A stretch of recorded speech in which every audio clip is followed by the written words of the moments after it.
never seen Jaws. What? I saw the third one. What was it? That they went to SeaWorld or whatever? That's like watching a TV show mid-season. Basically is. I'll watch it now.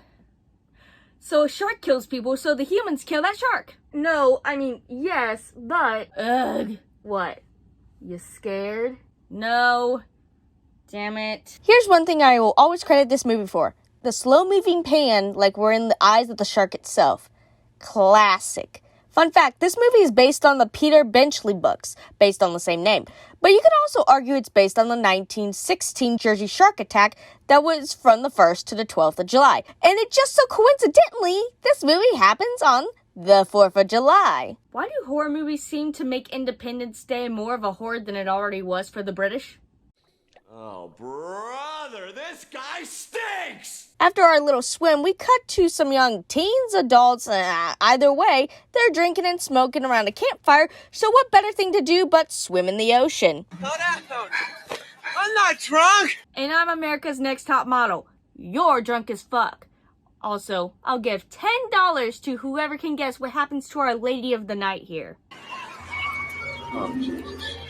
Funny enough, Jaws plays with her, moving her around like a ragdoll before dragging her under. Kinda interesting now thinking about it, but we swiftly cut to Amity Police Chief Martin Brody. You see, he has gotten the call about Our Lady of the Night, and things ain't looking so good for her. They find her body way washed ashore, like someone dragged her up onto the shore, even though it's confirmed to be a shark attack. The guy who was there, chasing after her, called her missing, and the other officer on scene are in shock, unable to look away from the imagery stuck inside of their minds. Martin calls for the beaches to be closed, but they don't really have that. Why not? I mean, usually there are buoys with flags that indicate that there could be, sharks around, or even little signs that say, hey, don't go in these waters because they are shark infested. Also, it's summer. Also, it's New York. It's hot. People are going to go into the ocean regardless if you tell them no or not.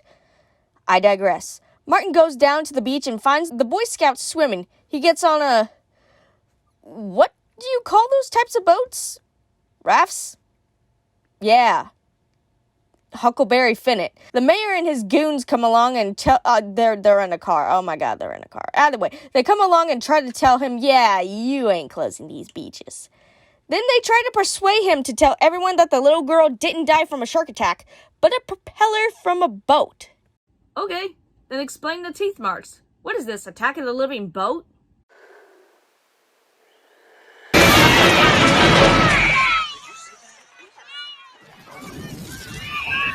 So, Mayor, you want to close the beach now? Nope, a $3,000 reward to put on a shark, and Martin says that they're going to close the beaches.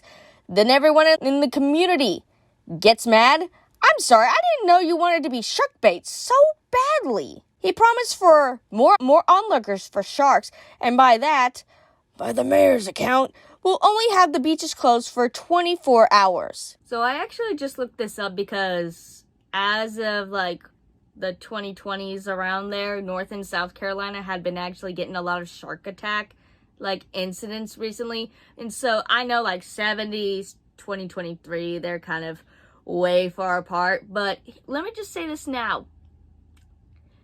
They closed the beaches around there because there was a sighting and a hearing of a shark attack. Sighting and hearing. No reports actually made, just they may have seen one, but no clear evidence, and that they heard that there was a shark attack or a shark sighting. So sometimes they care.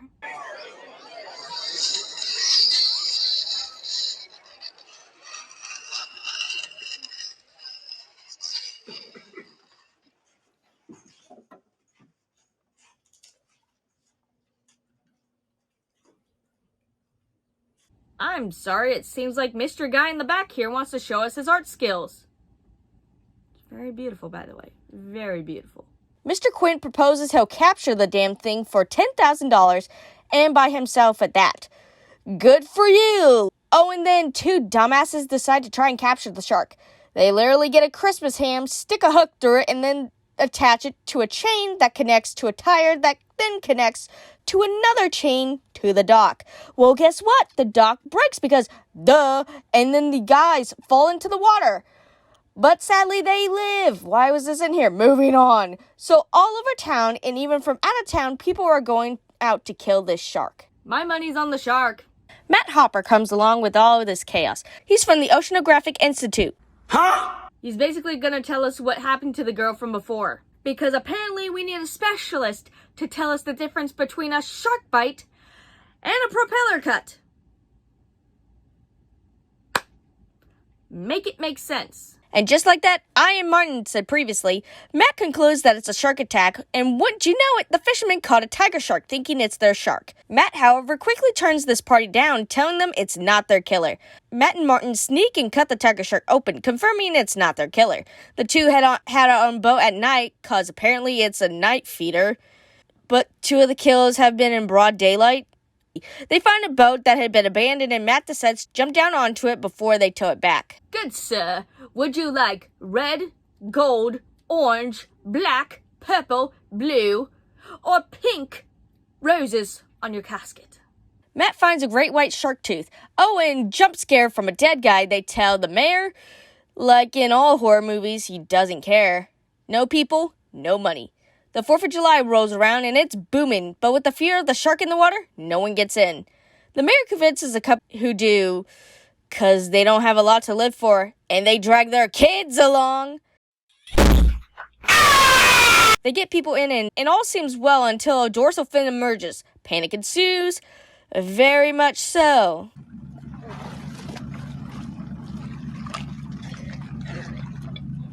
What's going on out there, guys? Give an answer, please. What's going on out there? Fucking people. No, but the real shark is in the pond. Oh boy, and guess whose kids are there? Yep, Martin's, because mom doesn't know how to watch her own damn children. Welcome to the 70s, folks, where serial killers were on the loose and your kid could just basically walk around and get abandoned because god fucking bullshit.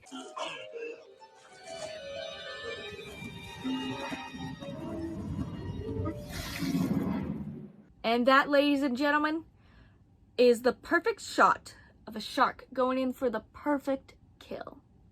It is cinematic beauty, I might say.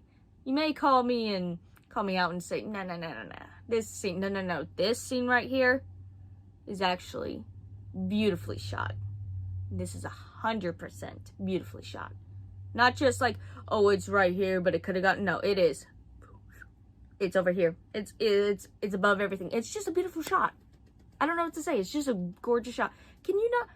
It's beautiful. It's just beautiful. Well, Michael did go into the water. He's in shock and has to get dragged out. One of the men in the boats is killed as Martin looks out into the sea, realizing what is happening and how this peaceful town is becoming its feeding ground. Oh, also the youngest.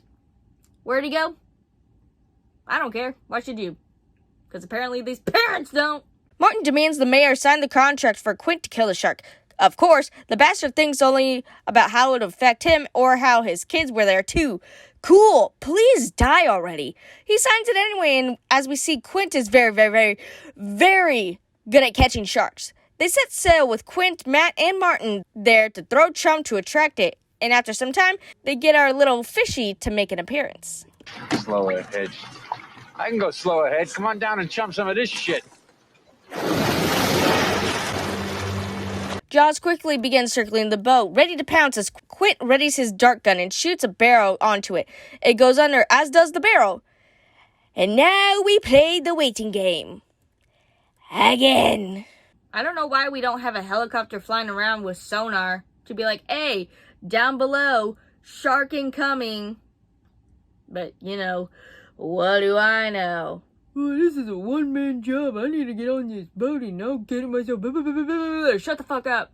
After some getting to knowing and drinking, Jaws wants to ruin our sing-along and burst down the boat. Everything from oncoming water to a small fire started by a knocked-over oil lamp to even making the boat's lights go out. As quickly as Jaws comes, he disappears into the depths.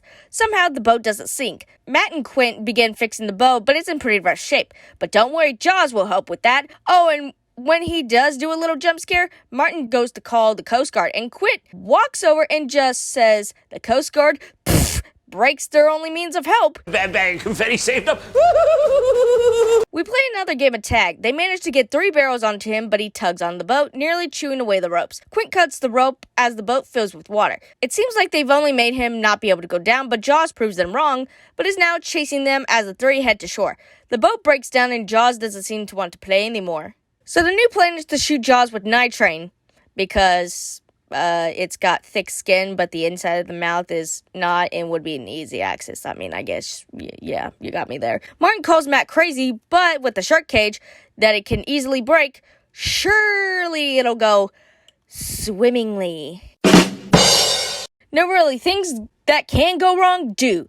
Jaws breaks the cage and Matt has to go swim to the bottom of the ocean to get his spear back. Jaws then jumps onto the boat like he's a dolphin at the zoo. Quentin is sadly killed as the boat begins to sink, but Jaws ain't done yet. It comes after Martin. Dude, he's not into you. Move on. Martin goes to higher ground. Slowly, inch by inch, Matt waits for the perfect opportunity, blowing up the son of a bitch with the air canister in its mouth. Matt reunites with Martin, so your fucking spear was pointless. Alrighty, they swim to shore using their barrels. That's it. I assume they made it to land, but we don't see that, so that's it. Good. I like how at the beginning the police officer was even shocked by the way the bodies were mutilated. Not only that, but the way Jaws moves in the beginning and how he toys with people is so funny yet interesting. Jaws is very beautifully shot, beautifully casted for the horrors of the unknown, and best of all, how much carnage one large creature can do. We not only get the mention of the Jersey shark attack of 1918, but also the U.S.S. Indianapolis. How fun! Bad. Everyone who is not trying to kill a shark is an idiot. The mayor, the council, residents who just want to swim. Hell, even the buoy in the water has higher brain cell count than any of these people. I'm sorry. Did you want to be fish bait? Because I'm sure you don't. The mayor has a woe is me moment. What? I say we should have taken him out to sea and thrown him in as bait. There's a weird mistake near the end where Jaws is able to go under with 3 barrels. While he appears up with none of the barrels, but seconds later he appears with them back on his back again.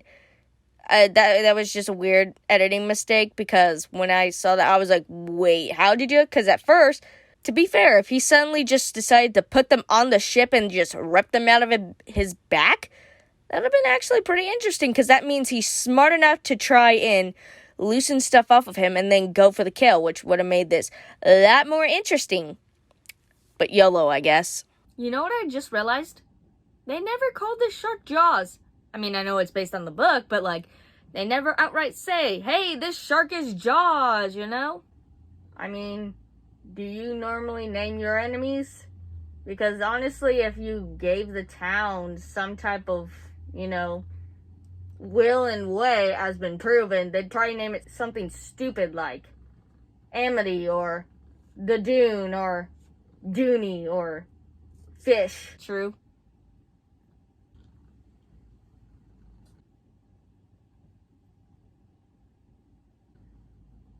You gonna add something, or are you just gonna end the video?